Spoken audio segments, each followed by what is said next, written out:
কোনো কিছুর সাথে ফ্রি বা ফ্রি জিনিস পেতে কার কার ভালো লাগে অবশ্যই কমেন্ট করে জানাবেন। আজকে আমি কি ফ্রি পেয়েছি সেটাই থাকছে এই ব্লগে, দেখতে থাকুন। ছোট একটি ব্লগ শেয়ার করছি। হ্যালো এভরিওয়ান, আসসালামু আলাইকুম। সবাই কেমন আছেন? আশা করি সবাই অনেক ভালো আছেন। আলহামদুলিল্লাহ আমরাও ভালো আছি।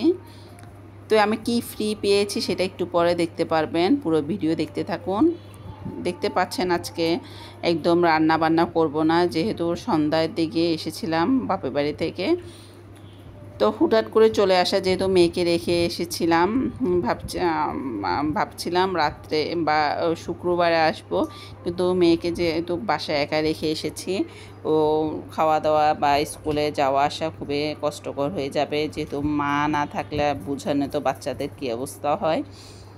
যাই হোক, সেজন্য দূরে দূরে চলে আসলাম মেয়েকে আমার নিজের বাসায় মেয়েকে দেখার জন্য। মেয়েকে যেহেতু বাসায় একা রেখে এসেছি, তো রাত্রে আপনাদের ভাইয়া বলছে রান্নাবান্না করা লাগবে না তোমাদের জন্য, বা বিরিয়ানি বা কোনো কিছু আনবো। আমি বলছি না, বিরিয়ানি কিছু খেতে ইচ্ছা করছে না, অনেক খেয়েছি বিরিয়ানি, অনেক দিন যাবৎ বিরিয়ানি খেতে খেতে বিরক্ত হয়ে গেছে। বাপের বাড়িতে একদম প্রতিদিনই বিরিয়ানি ছিল, আপনারা তো কিছু কিছু ভিডিওতে দেখেছেন।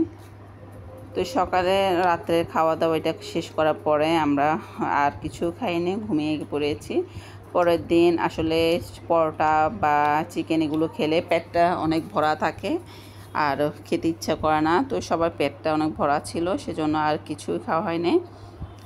তো এখানে আমার নতুন হাঁড়িতে আজকে রান্না করবে। এটা আসলে ইন্ডিয়া থেকে আনা হয়েছিল, গতবার আমার আম্মারা গিয়েছিল তখন এনেছিল, সেটা আর ব্যবহার করা হয়নি। আমার তো অনেক হাঁড়ি আছে, ভাবছি পুরাতন হাঁড়িগুলো আমি এটা আর ব্যবহার করব না, নতুনগুলোতে ব্যবহার করব। যে ভাবা সে কাজ একটা বের করেছি, এখানে কিন্তু হাঁড়ি আরও ছিল, তো একটা বের করেছি একটা নতুন হাঁড়িতে। আমার ছেলের জন্য ডাল বসিয়ে দিলাম, এক চুলায় ডাল এক চুলায় ভাত বসিয়ে দিলাম। তো আপনাদের ভাইয়ে বাজারে গিয়েছিল সকাল সকাল, তো বাজার থেকে যেগুলো লাগবে সাংসারিক জিনিস, মাসের খাবারের জিনিস, সেগুলো শেষ হয়ে গেছিলো। পাউডার, সাবান, দুধ পাউডার, এগুলো যা লাগে আর কি সংসারে যাবতীয়। এখানে সবজি এনেছিল, সবজি ঢেঁড়স, কইডা, এরপর ছিল বাঁধাকপি, তারপর ছিল ফল, এরপর ফল বা শশা যে যেটাই বলুক। মাছের বাজার যেহেতু সপ্তাহে একবার হলো মাছের বাজার করা হয়, সেজন্য একটু বেশি পরিমাণ আনলে ফ্রিজে রাখলে সেটা কেন যেন ভালো লাগে না। যাই হোক, এখানে মাছের মধ্যে লইট্টা মাছ আর চিংড়ি মাছ এনেছিল। চিংড়ি মাছগুলো কাটার ভয়ে আমি সেটা ফ্রিজে রেখে দিয়েছিলাম, পরের দিন খালা আসলে হয়তো কেটে দিলে আমি সেটা রান্না করব। এরপর আমি সকালে ভাবছিলাম চিকেন বিরিয়ানি করব, আর পাস্তার জন্য আমি চিকেনটা ব্রেস্ট পিসটা আমি সুন্দর করে কেটে ধুয়ে আদা রসুন আর গোলমরিচের গুঁড়া আর কর্নফ্লাওয়ার দিয়ে ম্যারিনেট করে রেখে দিয়েছি। এটা আমি ডিপ ফ্রিজে রেখে দিব, যখন পাস্তা বা নুডলস রান্না করব তখন সেটা বের করে নিব, মানে কাজটা আরও ইজি হয়ে যাবে। যাই হোক, এখানে মাছটা আমি কাটবো না এখন, যেহেতু অনেক লেট হয়ে গেছে, সেজন্য আর কাটবো না।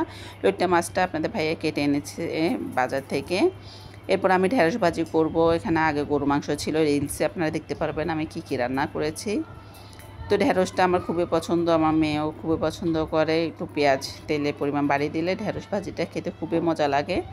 তো আপনি দেখতে পেরেছেন আমি ঝুড়িটা ফ্রি পেয়েছি পাউডারের সাথে। কেমন হয়েছে অবশ্যই কমেন্ট করে জানাবেন। আসলে পাউডারের নামটা আমার মনে নেই। যাই হোক, এই ফ্রি জিনিস পেতে কার না ভালো লাগে, তাই না?